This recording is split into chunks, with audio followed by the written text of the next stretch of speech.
Welcome to Armchair Buffaloes, where we talk all things Colorado football. Today's guest is Anwawn Jones. He played for Coach Barnett at Northwestern before transferring to Colorado in 1999. Under the old transfer rules, he had to sit out a year and spent that first season on the scout team at defensive end. I'll never forget the first time I met Anwan. It was on 96 Power, and when we collided, it felt like running into a brick wall. I ended up flat on my back, and as I was getting up, Tom Cable looked at me and he said, "Welcome to college football, kid. That's a grown-ass man you just ran into." Anwan and I became friends after that, and we've remained tight since. In 2022, I met him at the California High School Division IV State Championship game at Saddleback College in Mission Viejo to watch his son Marco play, who was only a sophomore then. Marco would go on to become a high school All-American, and in 2025, he was named the Navy All-American Defensive Player of the Year. Marco is now a defensive end at Texas A&M, and as a true freshman, he's already recorded his first sack for the number 9 ranked Aggies, who just picked up a huge road win at Notre Dame. Marco was a legacy kid who wanted to come to CU. He would be making an impact on the current CU team if he was in Boulder. But on his visit, the recruiting staff didn't know who he was, Anwan. Would you like to share how they blew his visit with Buff Nation? Thanks for the glowing, thanks for the glowing introduction, Beau. As usual, you know how to bring somebody in, boy. I appreciate it. But yeah, yes. So Marco is he had the opportunity to come to Boulder, and it was initially a pretty good trip. He got to come out on Friday, meet Coach Prawn. He was like one of the only kids at the practice. It was good, and he was talking like that. This is nice. This is beautiful.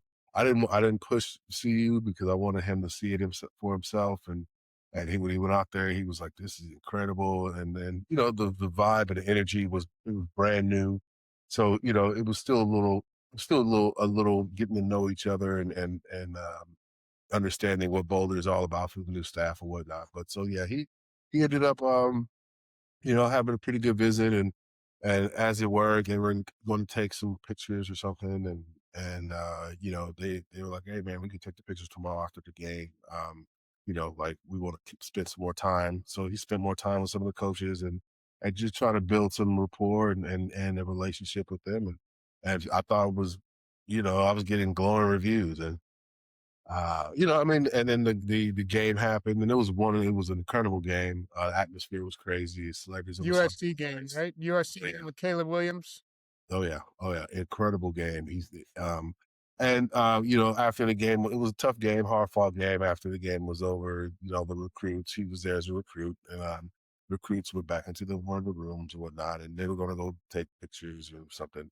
And then he was supposed to go, and his name just wasn't on the list for whatever reason. It was probably some mix up, but for whatever reason. And my son is really respectful.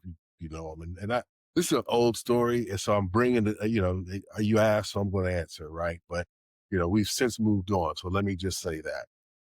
But he was trying to explain what happened, and I know it was probably a busy day, and especially after a tough loss, and I know the coach is probably not readily available to kind of check this or that. But in the end, they were like, "We don't know who you are. You're not on this list." And he was like, "Okay." And the coach who he went with was showing them text messages, and they weren't really trying to see it, and whatever.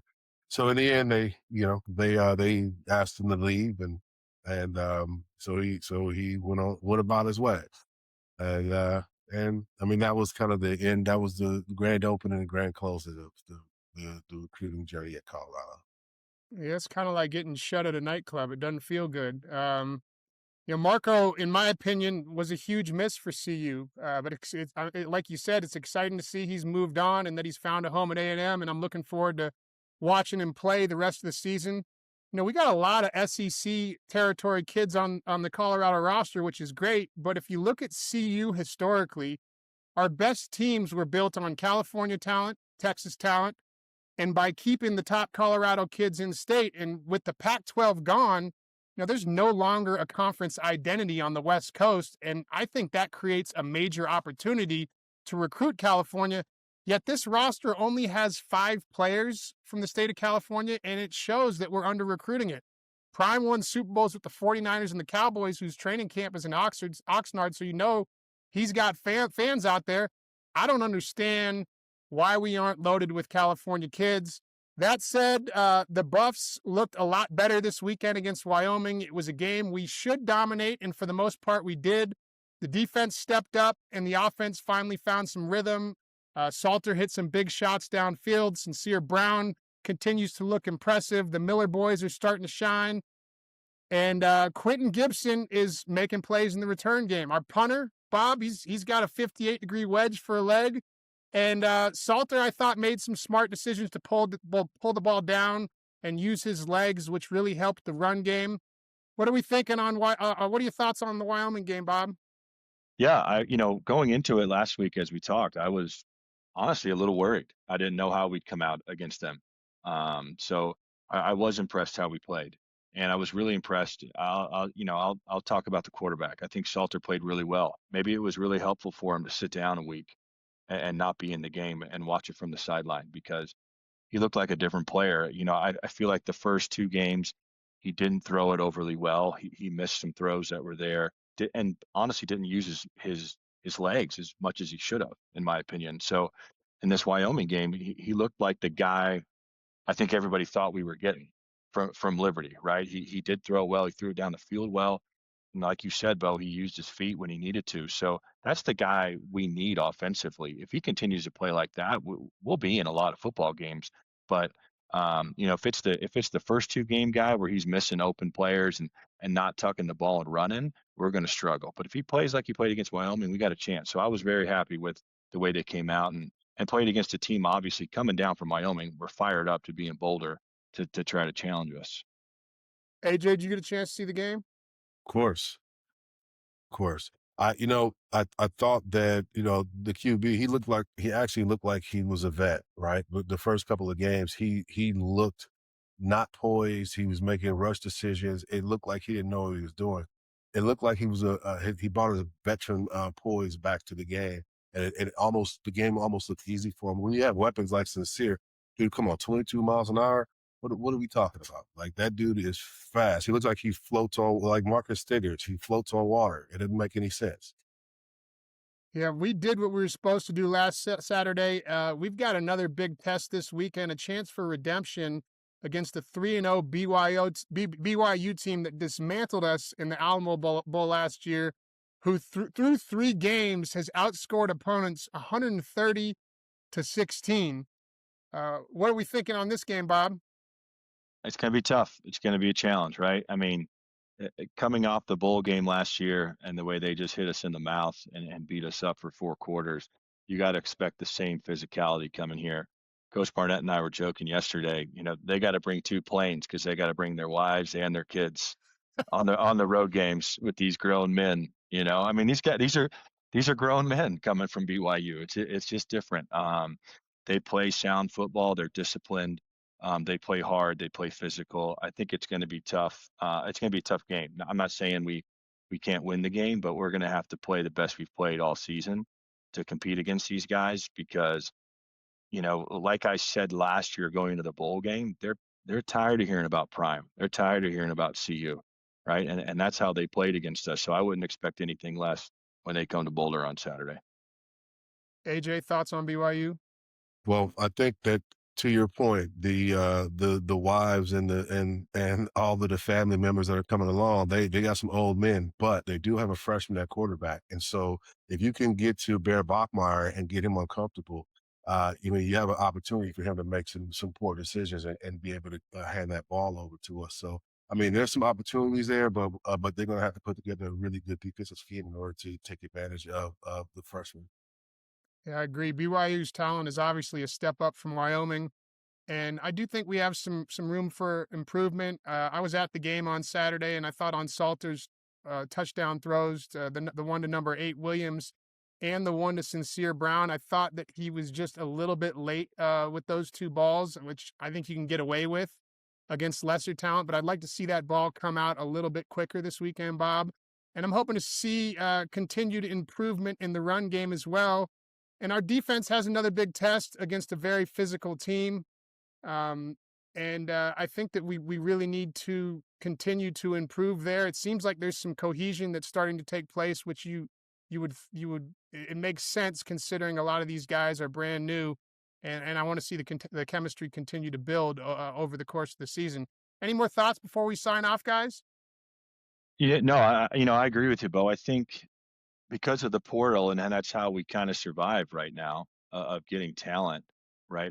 It does take time to get these guys together and getting used to playing with each other. So hopefully this momentum carries on, right? And they're getting used to the locker room, they're getting used to the way they're playing against each other, and that cohesion still continues into Saturday. Kind of to build on that, and I agree. I think the portal is a gift and a curse, and I think the gift is you can fill some holes pretty quickly, but the curse is you may not be able to build that camaraderie and that cohesion quickly, and so there might be a temporary fix. So how do you fix that? You got to keep these guys there. So I think CU, if they can keep these guys here for a couple of years, I think the talent pool is really deep, and we'll have an opportunity to actually go pretty deep in the Big 12.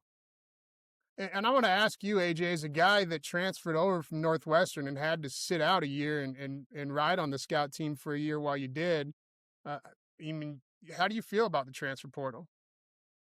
I think the transfer portal is I think how it's set up now is hurting college football. I think it's kind of they're reeling itself in a little bit. I think the timing is important. I think there should only be one portal now, which there is, but they finally got to that. I think the timing of that is even more important because after spring ball, that is it's unfair to the programs. It's unfair to the coaches. It's unfair to recruits, right? So what do you do, right? I'm glad they eliminated that. But I think the portal is here to stay. So we got to figure out a way to keep it under control and not allow people to take advantage of it. But that's outside of any of our pay grades. But um, but I think if we put a little. I hate regulation, but I think sometimes it's good.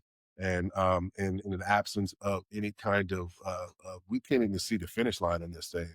So I think we need to kind of reel it in a little bit, maybe put some caps on how many times somebody can actually transfer. But outside of that, I'm all for it. Did you get to redshirt that year, or did you just completely lose a year of eligibility when you came over from Northwestern? Oh, I lost the whole year.